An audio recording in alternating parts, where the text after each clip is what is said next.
We are living in an era where competitive advantage gets dissipated very quickly. Whether it's companies or countries, the ability to compete is going to hinge on having access to the best talent in the world. Talent that can develop itself to be both-brained is going to essentially win in the fourth industrial revolution. One of the most critical skills, I think, is going to be the ability to orchestrate a new ecosystem for work. How do I orchestrate an ecosystem of all of these different entities working together to a common purpose, a common mission?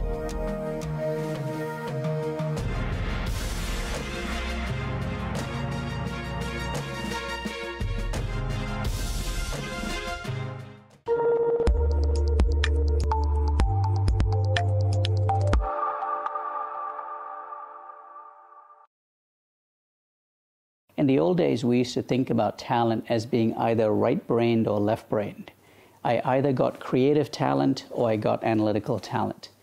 I think the disruptive talent of the fourth industrial revolution will be both-brained. We are going to see huge skill premiums be afforded to talent who can be analytical and creative, who can bring analytical rigor or technical discipline and emotional intelligence. The talent that recognizes it, the talent that can do that, the talent that can develop itself to be both-brained is going to essentially win in the fourth industrial revolution.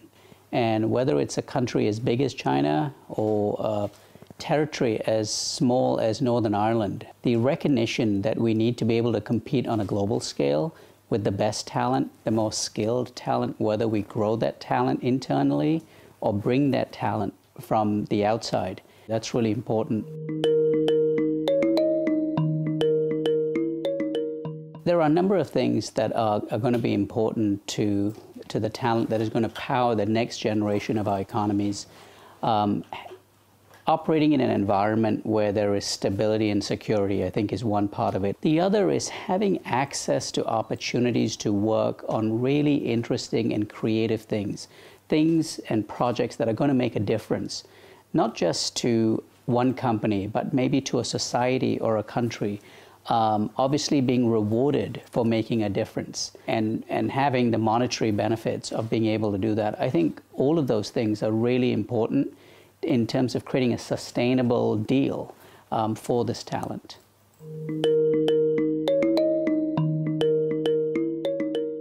We are living in an era where competitive advantage gets dissipated very quickly. So our ability to stand up new capabilities faster, quicker than ever before is at a huge premium. And so when we think of speed to capability, getting to productivity quickly, that's really important. I think cost has always been an important factor because, in part, because of it's not just the level of cost, but it's also the mix of cost. And so there is a lot that's talked about in terms of agile organizations. And the way organizations get to be agile is by having a mix of cost where the variable cost is much greater than the fixed cost. Because the more variable the cost structure, the more agile the organization.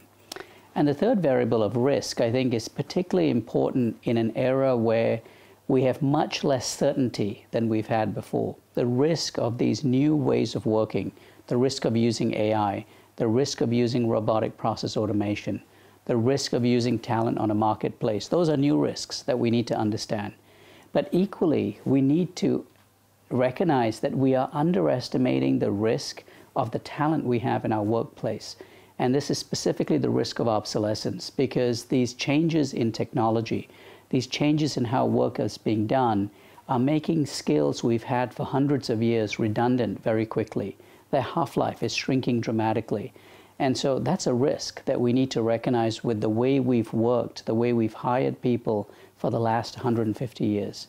So these three metrics, I think, are particularly relevant in this fourth industrial revolution.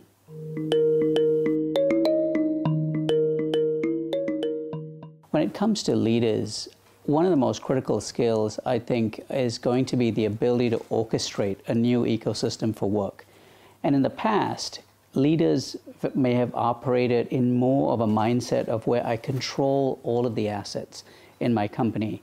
I am able to issue edicts and essentially manage downwards. I'm able to lead a more siloed enterprise where I have a arm's length relationship with my suppliers or my vendors. I build relationships with my customers, but I control all of the means for delivering on the value proposition to my customers. Today, what we're increasingly recognizing is when you think back to those three metrics, we need to recognize a new plurality of means. How do I orchestrate an ecosystem that has employees within the company, the employees of my outsourcer, the technology of my AI partner, the technology of my RPA vendor, the talent on a marketplace like zbj.com or Upwork? How do I orchestrate an ecosystem of all of these different entities working together to a common purpose, a common mission? And so the skills of the leader of being able to convey the value proposition, of being able to bring all of these different capabilities together, of being able to align and unite around a common purpose is going to be increasingly critical.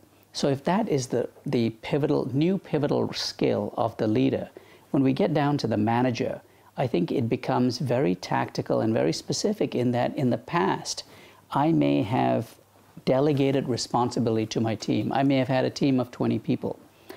Today or in the future, I'm not going to have a team of 20 people. I'm going to have maybe 10 people.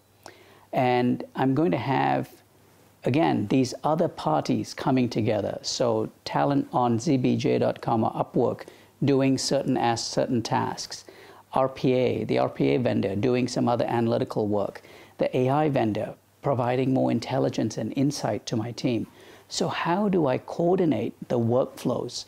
What work gets done here and how does it connect to work that's getting done there? So that coordination is particularly relevant. Increasingly in the future, we need to move beyond thinking about leading employees and jobs to thinking about leading the work, because today we have up to 8 different ways of getting work done. I can still use employees, I can still outsource, but I can also use free agents or independent contractors. I can use alliances.